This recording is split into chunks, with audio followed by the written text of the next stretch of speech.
성경이 무엇을 말하느냐? 아브라함이 하나님을 믿음에 이것이 저에게 의로 여기신 바 되었느니라.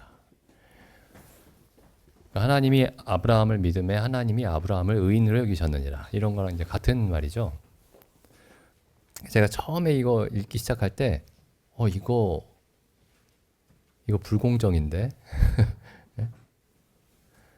왜냐면 원래 의인으로 여기려면 뭘 갖춰야 되죠? 그 사람이 의롭게 살아야지 의인이잖아요. 그죠? 의롭게 살아야, 의로운 행위들을 하면서 살아야, 의로운 일들이 있어야 의인이죠. 그 사람이 살면서 하는 일들 가운데 의로운 일이 있어야 의인이죠. 뭐 더 정확하게 얘기하면은 의로운 일이 있어야 의인이 아니고 그 사람이 살면서 말과 생각과 행동이 모든 행동과 모든 말이 하나도 남김없이 의로워야 의인이죠. 그렇죠? 의인의 기준을 우리가 이제 대충 이제 어느 정도 의로운 행동을 한 우리가 이제 일반적인 그 기준에서 볼 때 어떤 사람이 남다르게 의로운 행동을 몇 가지를 한다. 그러면은 이제 저 사람 의인이다 이런 얘기를 하지만은 이 의인이라는 말을 아주 엄격하게 아주 정확하게 적용을 한다면은 이 사람이 항상 매 순간 모든 생각과 말과 행동이 다 의로워야 의인이죠. 그리고 그게 이제 원래 의인은 항상 의를 행하는 사람이 의인입니다. 의인은.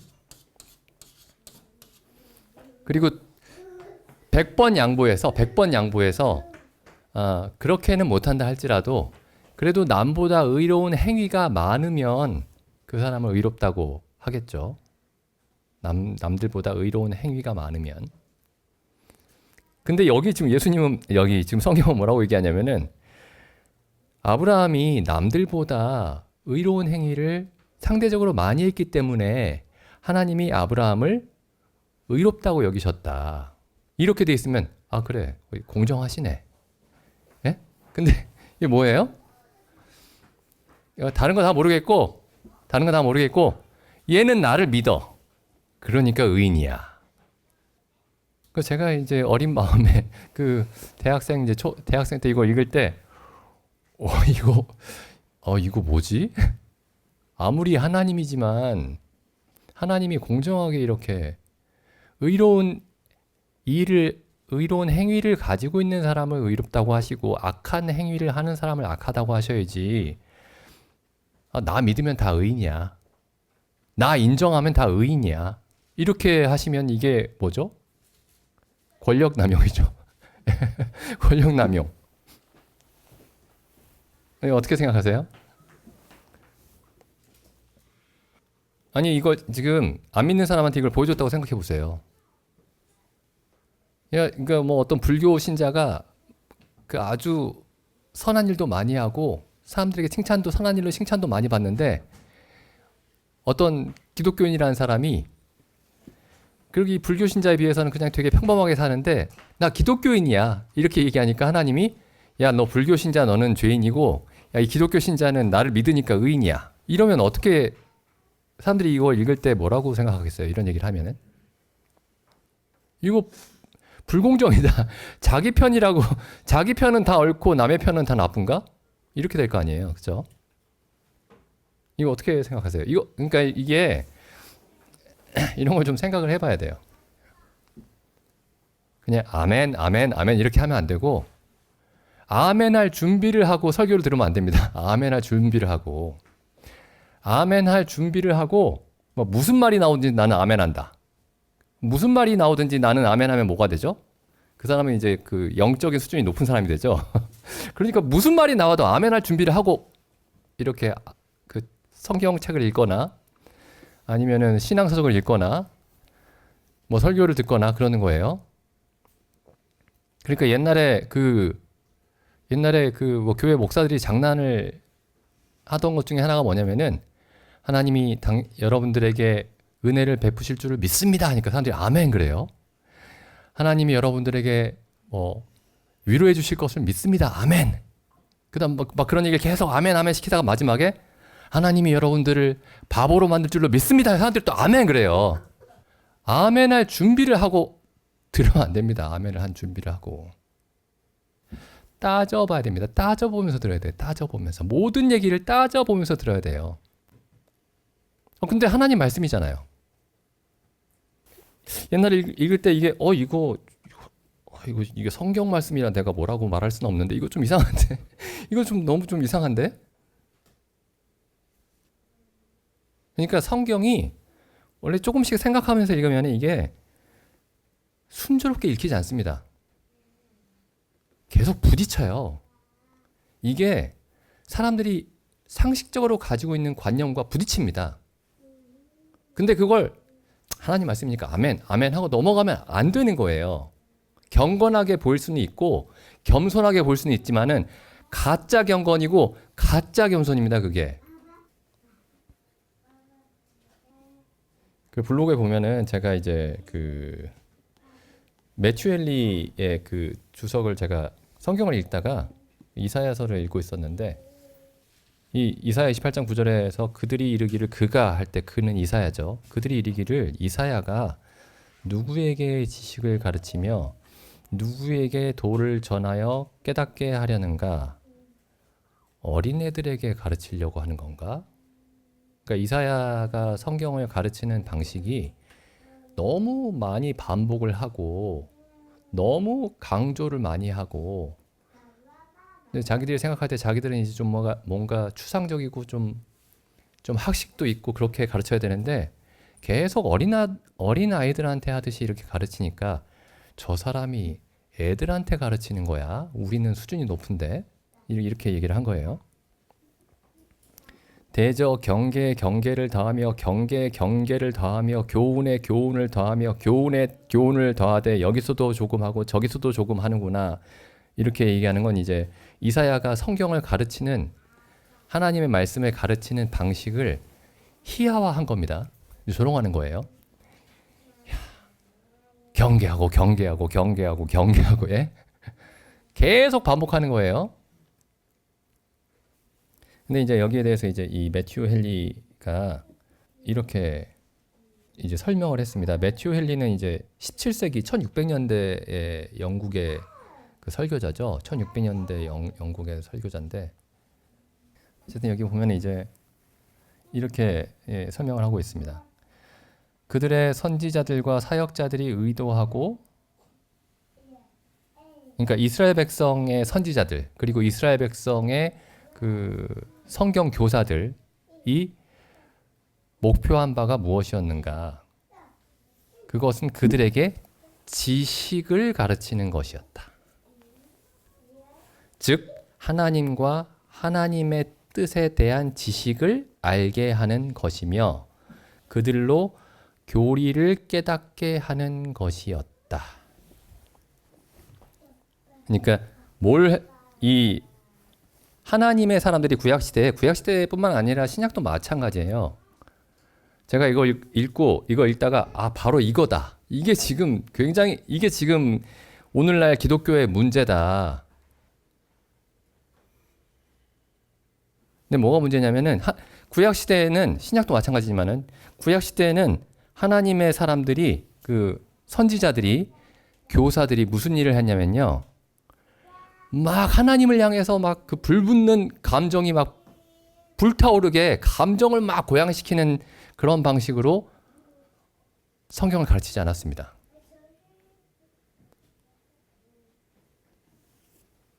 뭘 가르쳤냐면은 지식을 가르쳤어요. 지식.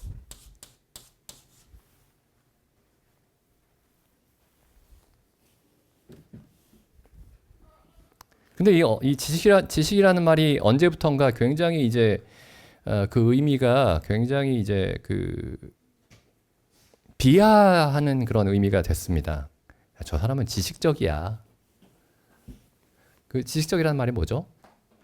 실제적인 어떤 경험을 통해서 뭔가 아는 건 없고 지식적이다. 근데 지금 이 초대교 이 하나님 여기 성경에 나오는 선지자들과 교사들은 지식을 가르쳤어요.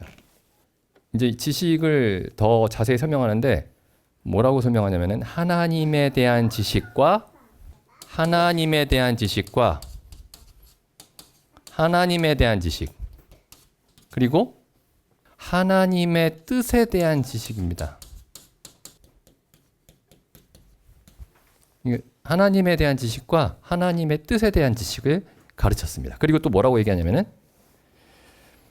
하나님과 하나님의 뜻에 대한 지식을 알게 하는 것이며 그들로 교리를 깨닫게 하는 것이었다. 교리를 깨닫게 하는 것이었다. 그러니까 이걸 한마디로 하면은 한 단어로 표현하면은 교리입니다. 교리. 선지자들이 무슨 일을 하고 있었냐면은 막 그 감정의 어떤 그 화로에다가 막 땔감을 막 집어넣는 게 아니고 불을 활활 태우기 위해서 무슨 일을 했냐면은 그 교리를 계속 가르쳤어요. 교리가 뭐죠? 진리죠, 진리. 그 진리의 내용은 뭐냐면은 진리의 내용은 이제 성경을 가지고 진리를 가르친다면서 막 사실은 성경의 핵심 관심사에서 벗어난 성경에 있는 여러 가지 사실들을 가르치는데 주목하는 사람들이 있습니다. 성경을 가르치는데 성경의 핵심을 알지 못하고 성경은 가르치는데 핵심에서 아주 벗어난 얘기들을 가르치는 사람들이 있어요. 많습니다. 아주 많아요. 뭐 성령을 받으면은 방언을 해야 된다는 등. 근데 성경의 핵심이 뭐냐면 핵심이 하나님에 대한 지식이고 하나님의 뜻에 대한 지식입니다. 하나님이 누구냐? 하나님이 어떤 분이냐? 그리고 그 하나님의 우리를 향한 뜻은 무엇인가? 그게 교리의 어떤 핵심이에요. 성경에 많은 교리들이 있는데 성경의 많은 교리들이 전부 다 이 하나님이 어떤 분이고 우리를 향한 하나님의 뜻이 무엇인지에 다 밀접하게 연관이 되어 있지 않은 교리는 다 쓸데없는 거예요. 근데 요즘에 어떻게 하냐면은 요즘에 이렇게 하지 않습니다. 요즘에 요즘 교회 떠나신 지 오래돼가지고 모르시겠지만은 굉장히 화려한 음악으로 사람들 감정을 자극을 해요. 그리고 이제 통성기도도 합니다. 주여 삼창한 다음에 한 100명이 모여가지고 주여 삼창 해보세요. 그 홀이 막 흔들흔들합니다. 막 드럼을 치고 막 전자기타를 막 연주하고 막 그렇게 해요. 그 다음에 설교는 또 어떻게 하냐? 설교는 막 용기를 막 불어넣고 아니면 막 꾸짖어가지고 막 열심히 잘해봅시다 막 이렇게 하고 그렇게 하는 거예요. 그래서 감정을 이제 집중해서 얘기를 합니다. 감정에 집중을 시켜요. 그럼 사람들이 뭔가 다 듣고 나면은 야 오늘 기도 집회 갔다 왔는데 가슴이 후련하다. 아니면 찬송을 1시간 부르고 왔더니 막 후련한 거예요. 은혜 받았다. 설교를 들었는데 하나님이 다 잘 되게 해준대. 이런 설교만 듣고 오는 겁니다. 감정을 다 겨냥을 하는 거예요. 보통 그런 요즘 유행하는 설교를 보통 뭐라고 하냐면은 영어에는 이런 표현이 있습니다. 제가 블로그에 썼는데 펩톡이라는 말이 있어요. 펩톡.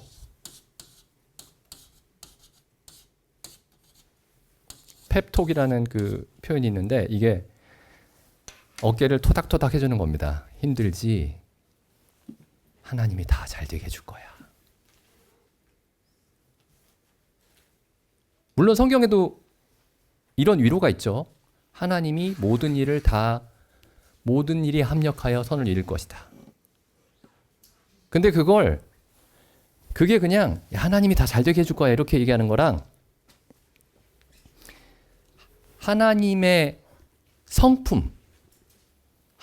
성품에서 시작해서 그 얘기를 하는 것과 완전히 다릅니다. 혹은 이 얘기가 우리가 사는데 어려움을 겪고 있는데 위로를 주고 용기를 주고 책망을 하고 이런 얘기들이 결국에 하나님이 어떤 분이신지에 대한 교리하고 근본적으로 연결되는 것과 그냥 위로해주고 용기 주고 잘해보자 으쌰으쌰 하자 이렇게 얘기하는 거하고는 완전히 달라요. 이면 보통 펩톡이라고 하고 또 뭐라고 하죠? 동기부여 연설 있죠? 동기부여 강연. 성경을 그 소재로 사용을 하는데 그냥 동기부여하는 거예요. 열심히 살도록.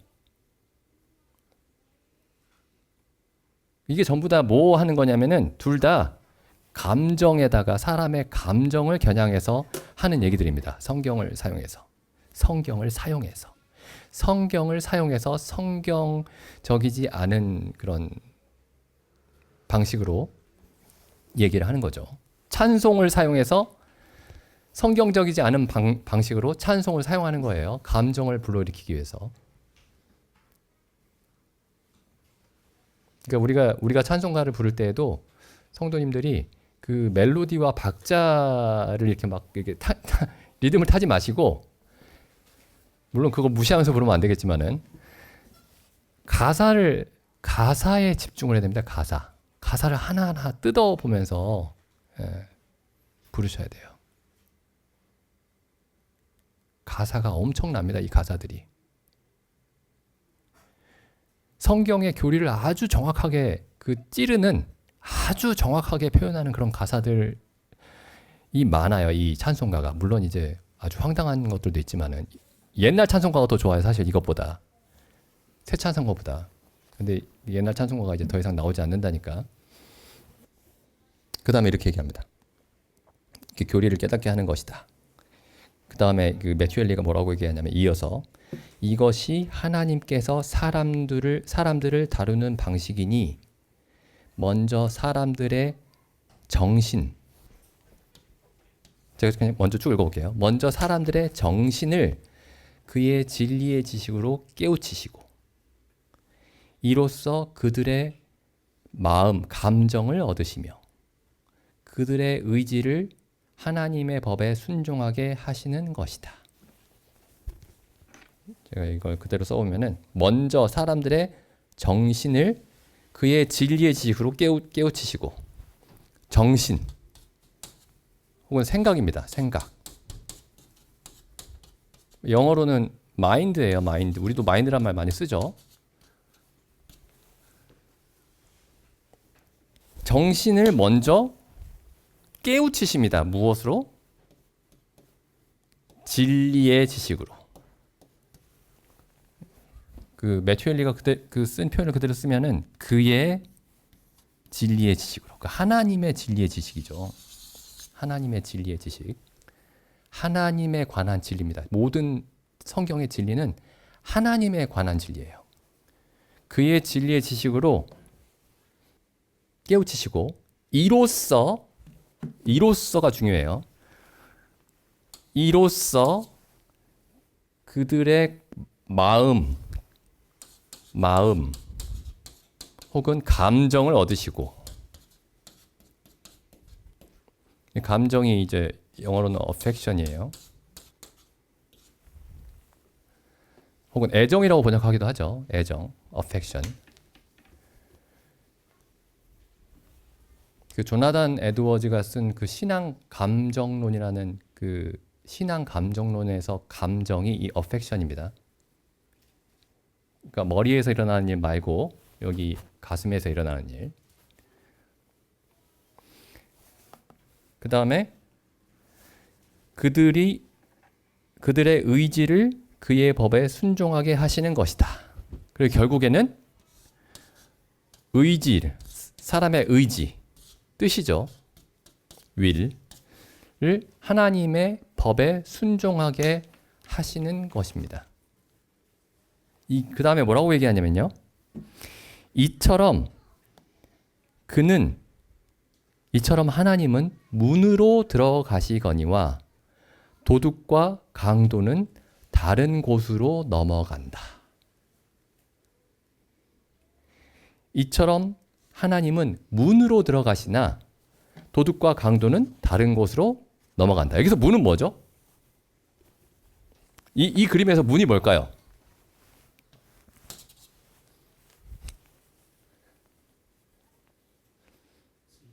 예, 여기가 문이에요. 진리의 지식으로 정신을 먼저 혹은 지식을, 머리를 깨웁니다. 나는 열심히 주님을 섬길 거야. 열심히 섬길 거야. 뜨겁게 사랑할 거야. 거기서부터 하면 여기부터 가는 거예요. 여기부터.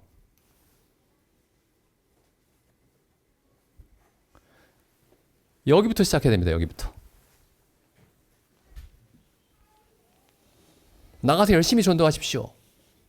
수많은 사람들이 죽어가고 있는데 지금 뭐 하는 겁니까? 이러면 어디로 가는 거예요? 물론 반드시 그게 전부 다 이런 이 마음을 겨냥한 건 아니지만은 주로 이쪽에 겨냥이 돼 있습니다. 이쪽에.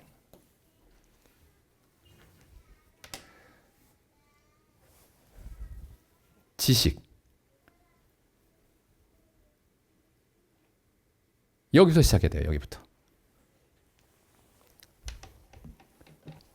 그 스펄전이 정확하게 지금 제가 옛날에 한두 번 말씀드린 것 같은데 정확하게 어떤 교리 때문에 그런 얘기를 했는지 모르겠는데 그 어떤 사람과 대화를 하다가 이런 대화를 했어요. 하나님이 창세 전에 자기 백성을 예정하셨다. 라고 이제 스펄전이 그렇게 이제 설교를 하니까 계속 어떤 사람이 스펄전 설교를 항상 듣는 사람이 찾아와가지고 나는 아무리 성경을 봐도 그런 거 못 찾겠더라 성경에. 그래서 스펄전이 물어봤어요. 성경을 어떻게 보십니까? 그 사람이 뭐라고 얘기하냐면은 내가 정말 무릎을 꿇고 경건하게 무릎을 꿇고 하루에 3시간씩 본다. 그래서 스펄전이 뭐라고 대답한 줄 아세요? 무릎을 꿇고 보니까 무릎이 아파서 그게 안 보이는 거다. 그러니까 경건한 마음, 이 사람이 경건한 마음으로 아멘 할 준비를 하고 본 거예요. 경건한 마음으로 아멘 할 준비를 하고 보면 안 되고 그렇다고 막 불손한 태도로 봐도 된다는 뜻은 아니지만은 이 얘기가 성경에 어떤 얘기가 나오면은 이거 왜 이렇게 말씀하시지? 그렇게 막 걸려야 됩니다. 마구마구 걸려야 돼요. 굉장히 많아요. 여기도 마찬가지입니다. 여기 지금 로마서 4장에서도 하나님을 믿었다고 의롭다고 해?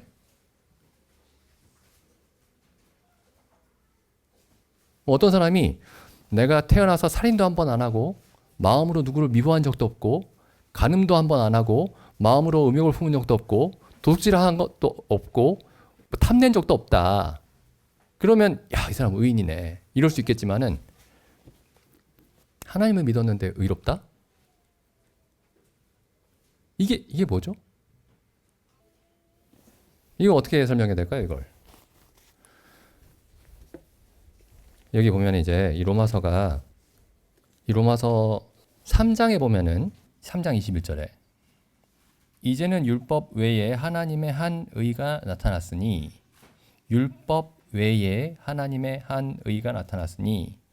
율법과 선지자들에게 증거를 받은 것이라. 곧 예수 그리스도를 믿음으로 말미암아 모든 믿는 자에게 미치는 하나님의 의인이 차별이 없느니라. 그럼 제가 아까 말씀드린 의는 뭐냐면은 우리가 일반적으로 가지고 있는 의의 개념은 뭐냐면은 율법으로 말미암는 의죠. 율법을 통한 의죠. 이게 모든 사람들이 일반적으로 가지고 있는 의의 개념이에요. 모든 문화권에서. 그러니까 율법은 이제 유대인한테만 주신 거지만 이스라엘 백성에게만 주신 거지만은 모든 이방인에게 모든 사람에게는 뭘 주셨죠?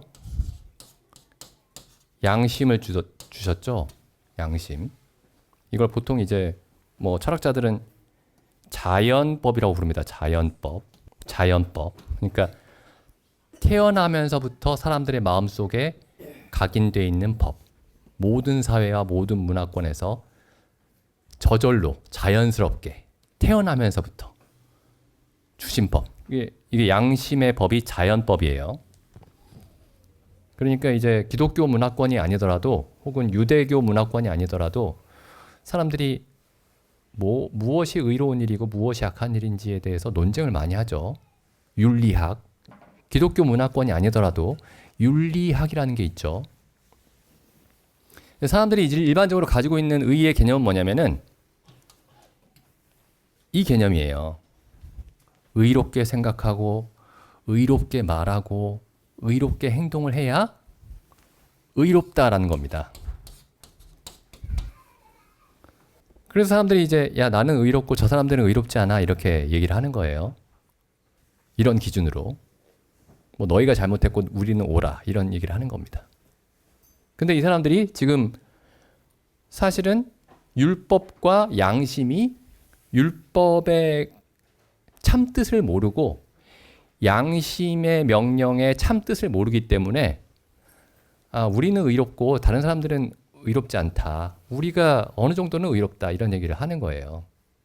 근데 이제 3장 19절에 보시면은 우리가 알거니와 무릇 율법이 말하는 바는 율법 아래 있는 자들에게 말하는 것이니 그러니까 율법을 자세히 들여다보면 어떤 일이 벌어져요? 율법을 깨닫는 마음으로 이해하는 마음으로 들여다보면은 모든 사람이 할 말이 없어집니다. 하나님 앞에서. 모든 입을 막고 하나님 내가 당신 앞에서 나의 의로움과 선함에 대해서 할 말이 전혀 없군요. 율법을 깨닫고 보니. 그래서 이게 있긴 있는데 율법으로 말미암는 의라는 개념이 있고 양심의 법과 양심을 따라 살고 자연의 법을 따라서 이렇게 살면 의인이 될 수 있는데 이게 뭐예요? 불가능입니다. 불가능. 원천적으로 불가능해요. 이게 지금 로마서가 첫 부분에서 이제 증명해 가고 있는 바죠. 그래서 율법의 의가 있고 믿음의 의가 있는 겁니다.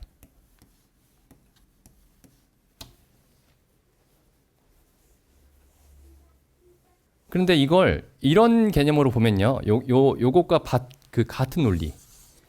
요것과 그 같은 논리를 보면은 저처럼 생각하는 거예요. 아니 이거 의롭게 생각하고 말하고 행동을 계속해야 의인인데 야 믿는다고 의롭다고 해? 이렇게 생각하면 이게 무슨 개념이냐면은 이 믿음을 저의 행위로 보는 거죠. 근데 여기 믿음의 의는 뭐냐면은 뭘 믿는 거죠? 아까 하나님을 믿는다 돼 있는데 하나님을 믿는다라는 게 여러 가지로 얘기할 수 있겠지만 결국에 그 중에 큰 의미 중에 하나가 굉장히 중요한 의미 중에 하나가 하나님의 자비를 믿는 겁니다. 자비. 긍휼. 죄인을 긍휼히 여기시고 죄인에게 자비를 베푸시고 죄인에게 은혜를 베푸시는 그 하나님을 믿는 겁니다. 그러니까 아브라함이 하나님을 믿을 때에 그러니까 이건 원래 처음부터 불가능한 거였던 거예요. 이 율법의 의는 사람이 얻을 수가 없습니다. 그러니까 율법의 의가 뭐냐면은 사람이 스스로 가진 어떤 도덕적인 능력으로 의롭게 살고 그걸로 하나님 앞에서 의롭다고 평가를 받아야 되는 거예요. 사람이 스스로의 능력으로 의롭다함을 얻을 수가 없습니다. 그 요한복음에 보면 심지어 예수님도 사람이 되어 오셨는데 하나님이신데 하나님의 아들이신데 예수님이 뭐라고 말씀하세요? 나는 스스로 판단할 수 있다. 난 스스로 말할 수 있다. 이렇게 얘기하지 않으시죠? 예수님조차도 나는 스스로 아무것도 할 수 없다. 예수님도 그렇게 말씀하셨어요. 예수님도. 예수님이 하나님의 끝없는 한량없는 은혜 가운데 계셨던 겁니다. 처음부터 끝까지. 예수님이 믿음으로 믿음으로 하나님의 은혜를 힘입어 하나님의 능력을 힘입어 모든 선한 일을 행하셨던 거예요. 예수님도. 그러니까 이건 애초에 불가능한 겁니다. 사람이 하나님 저에게 하나님의 뜻을 알려주십시오. 그럼 제가 다 지킬게요. 애초에 불가능해요. 그게. 3장 19절 20절은 율법의 의의를 설명하는 겁니다. 읽어볼게요. 3장 19절 20절 율법의 의의. 그 다음에 21절이 믿음의 의의입니다. 19절 20절부터 읽어볼게요. 우리가 알거니와 무릇 율법이 말하는 바는 율법 아래 있는 자들에게 말하는 것이니 이는 모든 입을 막고 온 세상으로 하나님의 심판 아래 있게 하려 함이니라. 율법을 지켜서 구원을 받으라고 줬더니 사람들이 살아보니까 율법 지키는 게 불가능하더라. 결과적으로 보니까 그렇더라. 그게 아니고요. 율법을 준 본래 목적이었던 겁니다. 이게. 지키라고 줬는데 못 지켜서 하나님이 다른 믿음의 의라는 어떤 다른 길을 제시하신 게 아니고 이 율법을 주신 목적 자체가 이걸 지켜서 나한테 한번 통과해봐라 내 시험을 이렇게 하신 게 아니고 이 율법을 주신 목적 자체가 사람들의 입을 막기 위해서예요. 20절 어떻게 사람들의 입이 막히느냐? 20절 그러므로 율법의 행위로 하나님 앞에 의롭다 하심을 얻을 사람이 없으니 왜냐하면 율법으로는 죄만 깨닫는 겁니다.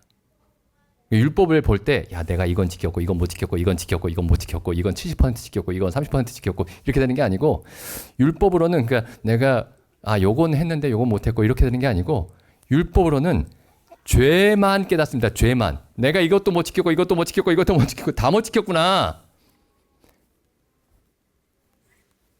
이게 율법을 주신 목적이에요. 아담 안에서 범죄해서 죄로 인해서 죽은 모든 사람의 상태가 하나님의 뜻을, 하나님의 명령을 단 하나도 0.0001%도 지킬 수가 없다. 라는 거를 깨닫게 하시기 위해서 율법을 주셨습니다. 그 다음 보시죠. 이제 21절. 이제는 여기 이 로마서 보실 때 이전에는 이 표현들을 잘 보셔야 돼요. 이 표현들이 반복해서 나타납니다. 이전에는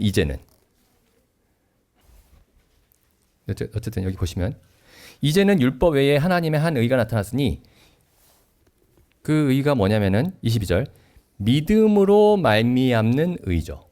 근데 여기 잘 보시면은 이제는 이렇게 돼 있으니까 그러니까 이게 나중에 나타난 거네. 율법의 의보다 나중에 나타난 것 같죠. 이전에는 율법을 통해서 말씀하셨지만은 이제는 그리스도로 말미암아 그리스도를 믿음으로 말미암는 의를 말씀하셨으니까 요게 나중에 나타난 것 같은데 21절 다시 한번 보시면은 이제는 율법 외에 하나님의 한 의가 나타났으니 뭐라고 돼 있죠? 율법과 선지자들이 계속 말했던 겁니다, 이게. 그러니까 우리가 그 물리적인 어떤 시간상으로 보면은 어떤 면에서는 시간상으로 보면은 그 율법의 의가 있어요. 율법의 의만 사람들이 알고 있었던 것 같습니다. 그러니까 모세를 통해서 율법을 주셨죠, 모세를 통해서. 그리고 이제 그리스도가 오셔가지고 그리스도 이제 믿음의 의가 나타난 것 같아요. 이 표현을 보면은 이제는. 근데 여기 표현을 잘 보시면은 율법과 선지자들에게 증거를 받은 것이라 이렇게 되어 있습니다. 이제 여기서 율법은 이제 그 우리가 말하는 이 모세가 시내산에서 받은 율법만 얘기하는 게 아니고 창세기, 출애굽기, 레위기, 민수기, 신명기를 말하는 겁니다. 율법. 이걸 율법서라고 부르죠, 보통. 창세기, 출애굽기, 레위기, 민수기, 신명기. 그러니까 모세가 시내산에서 율법을 받았을 때보다 더 처음부터 이 믿음의 의를 말하고 있었다. 이렇게 되죠. 그러니까 애초부터 이건 뭐예요? 율법으로 말미암는 의는?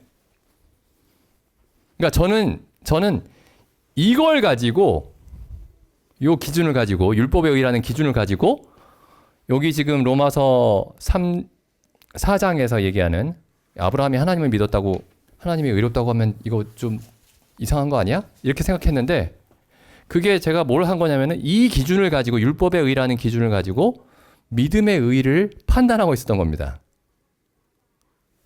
근데 기준이라는 게 뭐예요?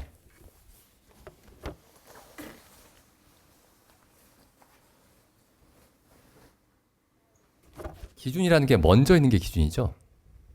나중에 나타난 게 기준이 아니고. 그러니까 사람들이 가지고 있는 그 율법의 의 혹은 양심, 자연법, 이 기준은 믿음의 의보다 더 뒤에 나타난 거예요. 그러니까 사람들이 보편적으로 가지고 있는 이렇게 해야 이 사람은 의인이다 라는 이 개념은 믿음으로 말미암는 의보다 사실은 더 뒤에 나타난 개념인 겁니다. 그리고 임시적이에요. 그러니까 이게 지금 성경이 전하는 어떤 의인에 대한 혹은 의에 대한 개념이 사람들이 일반적으로 가지고 있는 개념과 가장 크게 충돌하는 부분이에요. 그러니까 우리는 이제 이게 뭔가 새로운 개념이구나. 이게 새로운 개념이다.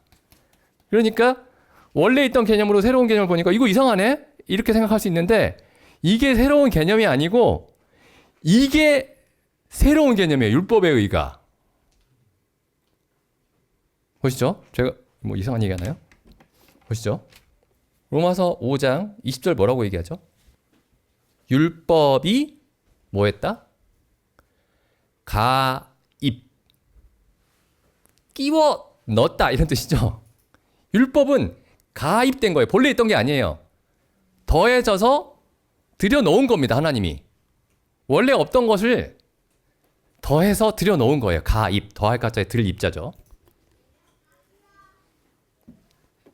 그래서 여기 사실 그 믿음의 의에 대한 얘기가 우리가 처음 이제 결국에 그 로마서 4장에서는 이때 그리스도께서 십자가에 죽으시고 사도들이 이제 예수님의 대속을 믿고 그리스도께서 우리 죄를 위해서 죽으신 것을 믿음으로써 우리가 의롭다함을 얻습니다 라고 얘기를 하니까 이게 이제 2000년 전이죠. 근데 이건 훨씬 이전이죠. 모세는. 그러니까 이게 나중에 나온 것 같은데 실제로 믿음의 의를 사도 바울이 어디서부터 설명하냐면은 예수님의 십자가부터 설명하는 게 아니고 어디부터 설명하죠? 아브라함은 언제예요? 모세보다 훨씬 이전이죠? 아브라함이 하나님을 믿음에 이를 그의 의로 여기셨다. 그러니까 본래 어떻게 의롭게 되는 거냐면 본래 의롭게 생각하고 의롭게 말하고 의롭게 행동해서 의인이 되는 게 본래 아닌 겁니다. 그건 불가능해요. 사람이 자기의 능력으로 자기의 어떤 도덕적인 능력으로 자기의 성실함으로 의롭게 생각하고 의롭게 말하고 의롭게 행동하는 건 불가능해요. 처음부터. 예수님도 그렇게 하지 않으셨습니다. 예수님도. 그럼 본래는 뭐예요? 사람이 어떻게 의롭게 되죠? 긍휼히 여기시는 하나님을 의지함으로써. 이게 본래 의의 개념이에요. 본래.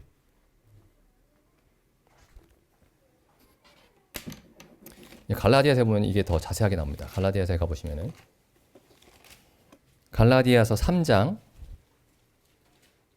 15절 여기 보면 율법과 약속 이렇게 돼 있죠. 제목에 3장 15절 위에 형제들아 사람의 예대로 말하노니 사람의 언약이라도 정한 후에는 약속을 한 후에는 뭐예요? 더하거나 빼지 못한다. 패하거나 더하거나 하지 못한다. 그렇죠? 어떤 약속을 했어요. 계약을 했습니다. 계약하고 계약서를 썼어요. 근데 시간이 지나면서 야, 여기다가 한 줄만 더 추가합시다. 여기 도장까지 다 찍었네. 한 줄 추가합시다. 이렇게 못하죠. 우리가 일반적으로 이 계약이 약속이 그러니까 사람의 예대로 말하노니 사람의 언약이라도 정한 후에는 아무나 그 어느 누구도 이거 그냥 없이 합시다 이렇게 할 수 없고 거기에 뭔가 추가합시다 이렇게 못하는 거예요. 패하거나 더하거나 하지 못하느니라. 근데 이 하나님의 언약은 무엇이었냐면은 이 약속들은 아브라함과 그 자손에게 말씀하신 것인데 여럿을 가리켜 그 자손들이라 하지 아니하시고 오직 하나를 가리켜 내 자손이라 하셨으니 곧 그리스도라. 그럼 이 계약 지금 이 최초의 계약은 뭐예요?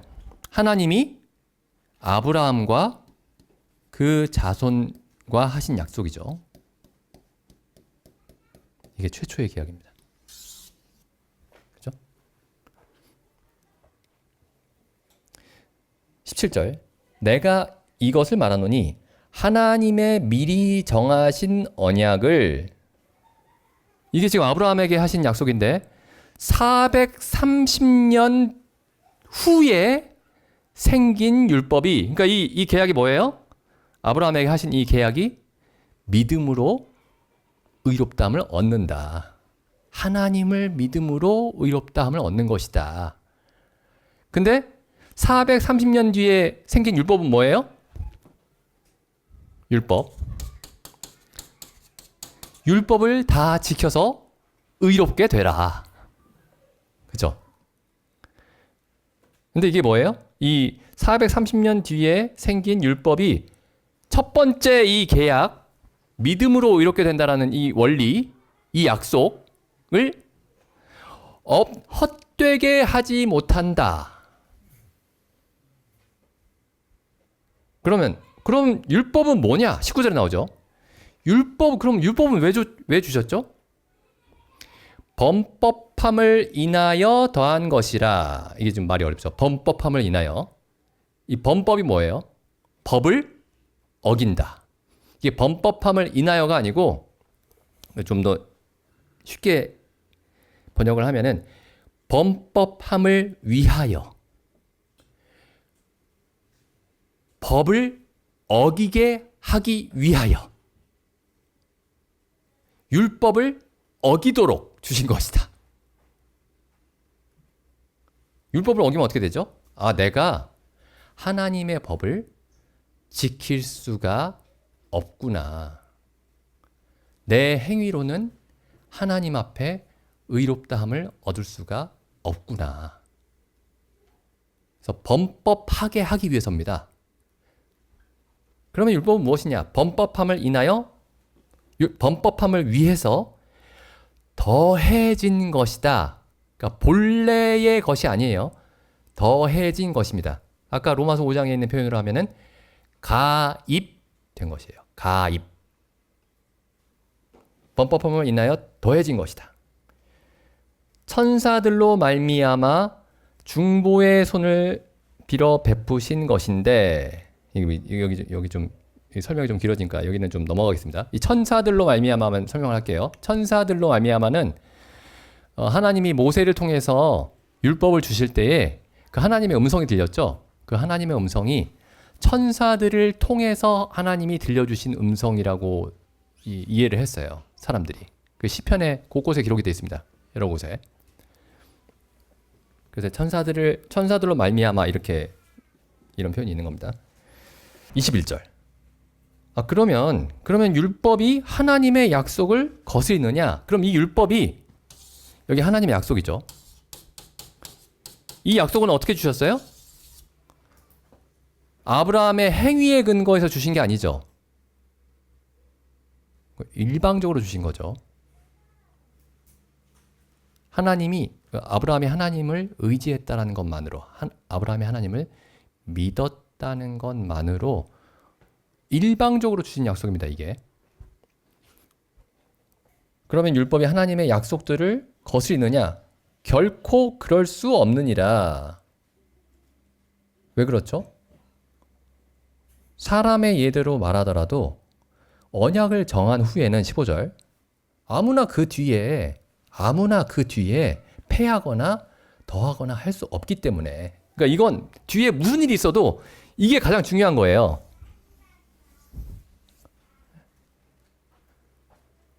그럼 이 율법은 왜 주셨느냐? 범법하게 하기 위해서. 법을 어겨서 결국에는 의로움이 없다, 의가 없다라는 사실을 깨닫게 하고, 아까 로마서에서 뭐라고 되어 있죠? 모든 입을 막고 내가 하나님의 심판 아래에 있다라는 사실을, 모든 사람이 하나님의 심판 아래에 있다는 사실을 깨닫게 하기 위해서. 21절 보시죠. 다시. 그러면 율법이 하나님의 약속들을 거스리느냐? 결코 그럴 수 없느니라. 만일 능히 살게 하는 율법을 주셨으면, 그 율법을 지킴으로써 사람이 능히 살 수 있다면 의가 반드시 율법으로 말미암아 주어졌을 것이다. 율법을 지킴으로써 하나님 앞에 의롭다함을 얻을 수 있다면은 의가 반드시 율법을 지킴으로 말미암아 주어졌을 것이다. 그런데 율법을 지킴으로 말미암아 살 수 없다라는 거죠. 율법을 지킴으로 말미암아 의롭다함을 얻을 수도 없고 그 결과로 생명을 얻을 수도 없다. 그래서 율법이 결국 하는 일은 뭐예요? 22절. 그러나 성경이 모든 것을 죄 아래 가둔 겁니다. 여기 성경이 뭐예요? 이 성경이 율법이죠. 율법이 하고 있는 일이 뭐예요? 모든 것을, 사람의 모든 생각과 모든 말과 모든 행동을 죄 아래 가두었습니다. 모든 것이 죄다. 근데 그 목적이 뭐죠? 이는 예수 그리스도를 믿음으로 말미암는 의로움을 주려 함이니라. 그러니까 이게 결국 뭐예요? 이 율법으로 말미암는 이 의가, 율법을 왜 주셨냐면은 결국에 이 약속을 이루기 위해서 주셨다는 거예요. 그러니까 이게 언뜻 보면 이게 반대되는 개념이잖아. 이게 행위가 아니라 믿음으로 의롭다면 얻는다. 근데 이거 뭐예요? 율법은 야, 행함으로 의롭다면 얻어라. 그러니까 이게 반대네? 반대가 아니고 이 율법을 통해서 사람들을 그리스도를 믿는 믿음으로, 하나님의 긍휼하심을 의지하는 믿음으로 밀어넣기 위해서 율법을 주셨다는 겁니다. 율법을 몰아가기 위해서, 이곳으로 다 몰아가기 위해서. 우리는 의로움이 전혀 없고 하나님 앞에 진노만 있을 뿐입니다.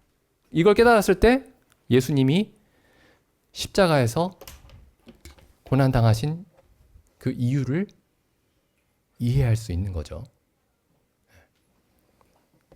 계속 읽어보겠습니다. 23절.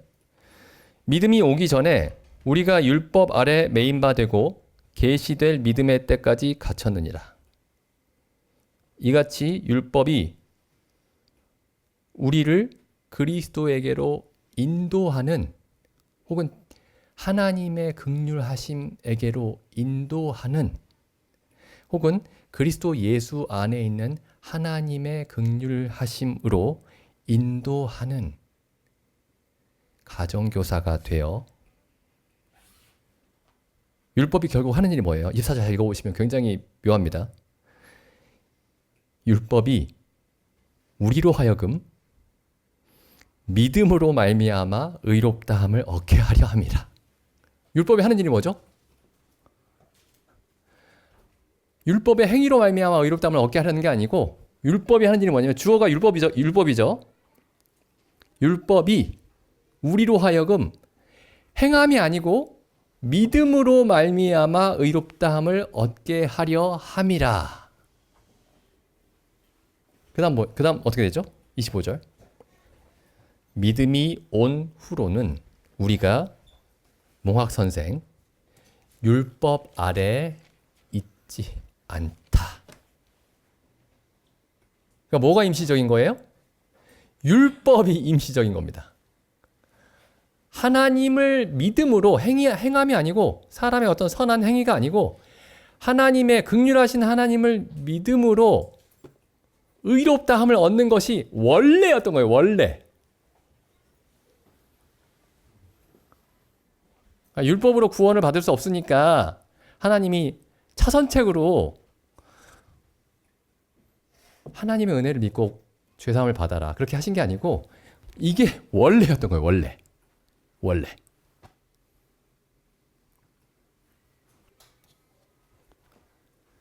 그래서 이제 그 로마서 4장에 있는 그 말씀이 아브라함이 하나님을 믿음에 하나님이 이를 그의 의로 여기시고, 여긴다는 말이 이게 다르게 번역하면은 계산한다 이런 뜻입니다. 계산한다. 1 더하기 1은 2다 이렇게 계산하죠. 계산한다예요.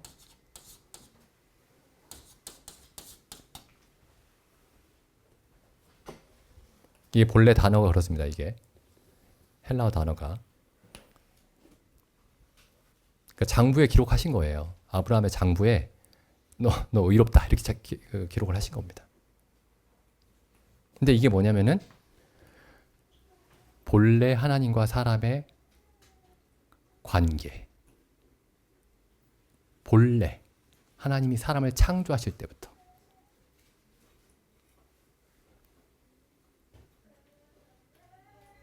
하나님은 처음부터 애초에 사람이 스스로의 힘으로 의로움을 행할 수 있을 거라고 기대하지도 않으셨고 그렇게 만드신 적도 없습니다. 아까도 말씀드렸지만 심지어 예수님이 나는 죄 없으시죠? 죄 없이 태어나셨죠? 나는 아무것도 스스로 할 수 없다. 예수님마저도.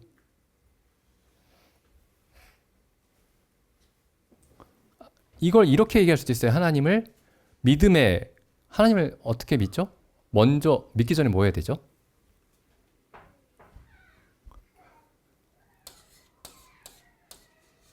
알아야 되죠. 하나님이 어떤 분인지 알아야 믿죠.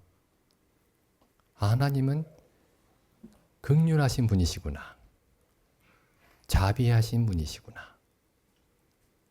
사람의 죄를 그 죄대로 심판하지 않는 분이시구나.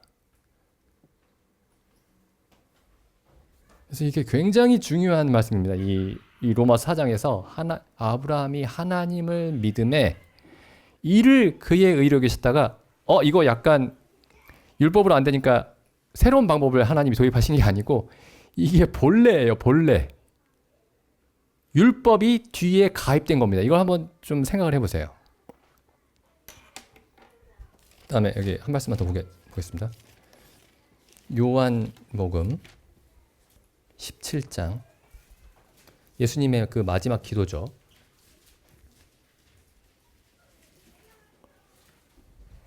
예수님이 이제 기도하시는데 17장에서 아버지를 이렇게 부르세요. 아버지를.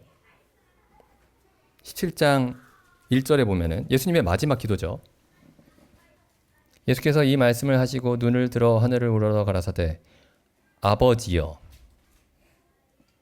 때가 이르렀으니 아들을 영화롭게 하사 아들로 아버지를 영화롭게 하소서. 아버지여 이렇게 부르시죠. 처음에 아버지여 이렇게 부르십니다. 그 다음에 쭉 가다 보면은 아버지의 이름 앞에 수식어를 이제 붙이세요.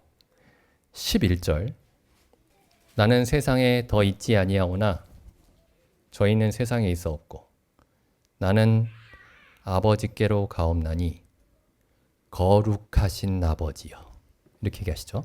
11절 거룩하신 아버지여.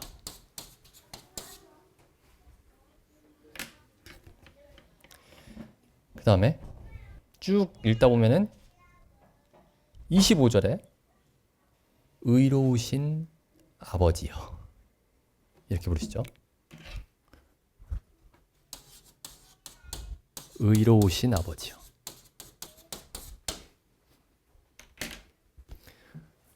근데 거룩하신 아버지요. 이렇게 그냥 수식어 성경에서 뭐 하나님 앞에 어떤 수식어가 붙을 때는 그냥 붙이는 게 아닙니다.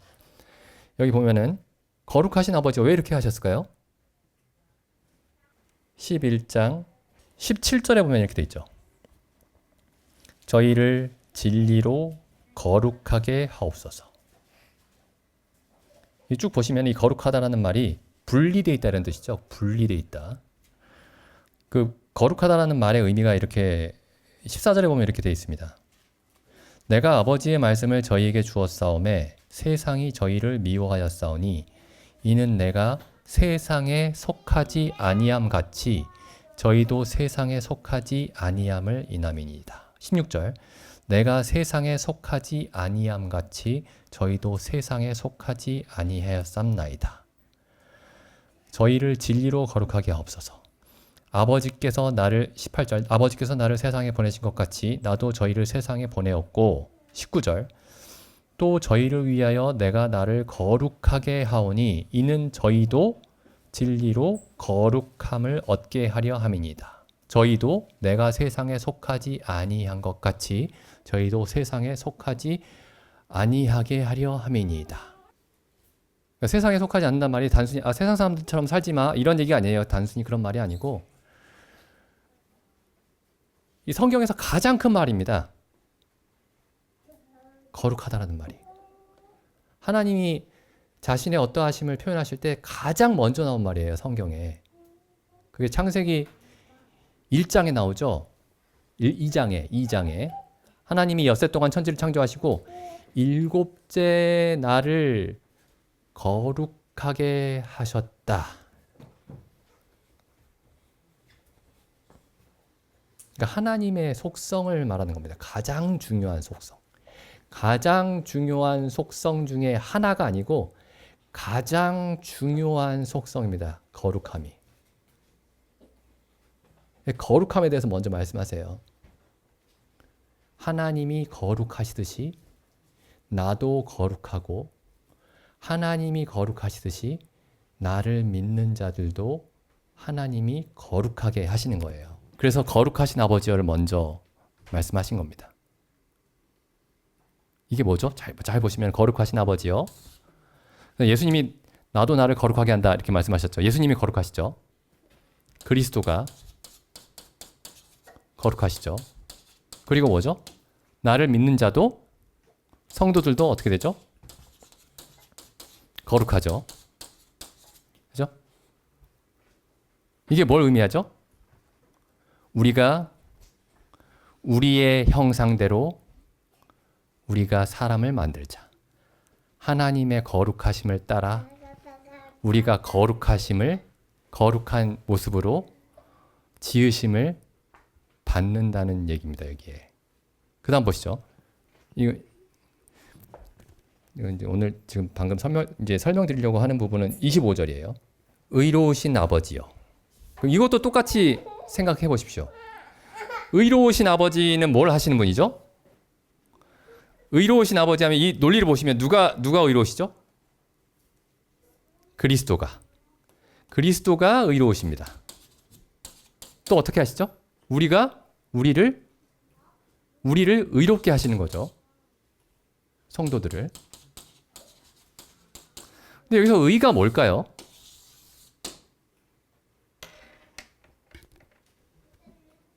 여기서 의로움의 구체적인 내용이 뭘까요? 우리가 흔히 말하는 의로운 생각, 의로운 말, 의로운 행위. 여기 보시면 여기 의로움이 무엇인지 나옵니다. 25절. 의로우신 아버지여. 세상이 아버지를 알지 못하여도 나는 아버지를 알았습니다. 이게 아브라함이 하나님을 믿음에 이를 그의 의로 여기시고와 같은 말씀이에요. 예수님이 어떤 의미에서 의로우셨냐면은 나는 아버지를 알았습니다. 그리고 저희도 아버지를 알았습니다. 저희가 구원을 받고 나를 통해서 구원을 받고 이제 생각도 바르게 하고 말도 바르게 하고 행동도 다 바르게 합니다. 물론 중요하죠. 근데 그게 본래 성경이 말했던 의로움의 가장 중요한 의미, 그 의미의 그 뿌리가 뭐냐면은 하나님을 알았습니다입니다. 하나님을 알았습니다. 의로우신 아버지를 알았습니다. 그래서 하나님이 거룩하시듯이 우리도 그리스도로 말미암아 거룩하게 하시고 하나님이 의로우시듯이 우리도 그리스도로 말미암아 값없이 의롭다 하시고 의롭게 살게 하시는 거죠. 하나님을 믿음으로, 그리스도의 하나님을 믿음으로. 그래서 이 로마서 4장에서 아브라함이 하나님을 믿음에 이를 그의 의로 여기셨다는 얘기는 다시 말씀드리지만은 율법으로 의롭다함을 얻을 수 없으니까 하신 말씀이 아닙니다. 이게 먼저예요. 율법이 나중에 왔습니다. 430년 뒤에.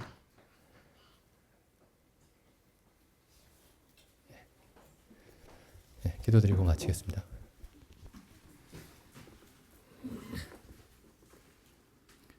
하나님 아버지, 참 사람을 처음 지으실 때 오직 하나님을 의지하여 하나님의 긍휼하심을 의지하여 하나님께 모든 것을 공급받음으로 살도록 그렇게 지으셨음에 감사드립니다. 하나님께서 지으신 천지 만물 중에 스스로 설 수 있는 것이 아무것도 없음을 참 저희가 알면서도 참 저희가 때로는 저희 자신에게 의를 행할 지혜와 능력이 있다라고 올바른 판단을 할 지혜와 능력이 있다라고 참 그렇게 생각하지 않았는지 참 저희로 돌아보게 하옵시고 참 저희가 그리스도 안에 있는 하나님의 의로움과 하나님의 지혜와 능력만을 의지하여 걸을 수 있도록 저희를 도와주시옵소서.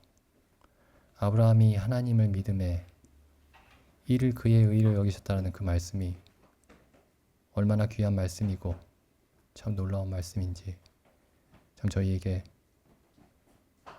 이 성경을 통해 저희에게 말씀해 주심에 기록하여 주심에 감사드립니다. 우리 주 예수님의 이름으로 기도드립니다. 아멘.